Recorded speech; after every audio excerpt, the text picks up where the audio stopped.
যখন ওঠে কাচ্চির প্যারা ভাই কোনো উপায় নাই, যেমনে হোক খাবই, এক দৌড় দিয়া যাই আগে দোকানে।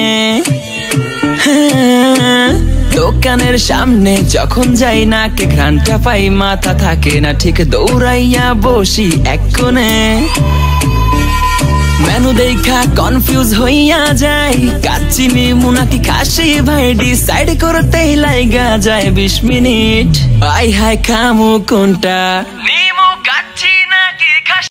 अस्सलाम वालेकुम मामू, मटन बिरयानी होगा? एक पार्सल देना। 12 वाला, 15 वाला, 20 वाला, 25 वाला, बड़ा दरम का ही देना।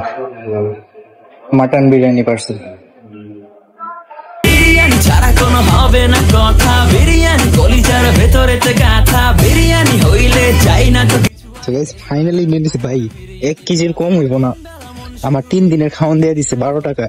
চর্বি তাতে কি আসে যায়, জমে যায় যদি হয় সাথে বোরহানি, চোখ মেললেই শুধু দেখি বিরিয়ানি, এলাচি পড়লে মুখে মরি স্বাদের শোকে, এতটাই জিদ উঠে মন চাই নিজে সুইসাইড করি, রাগ তবু করি না, বিরিয়ানি ছাড়ি না, কেন জানি বিরিয়ানি ছাড়া কিছু বুঝি না। কারণ বিরিয়ানি অন্যরকম ভালোবাসা, বিরিয়ানি মানে আমার কাছে নেশা, চাই না তো কিছু আমি, বিরিয়ানি হলে আর yes brother I am A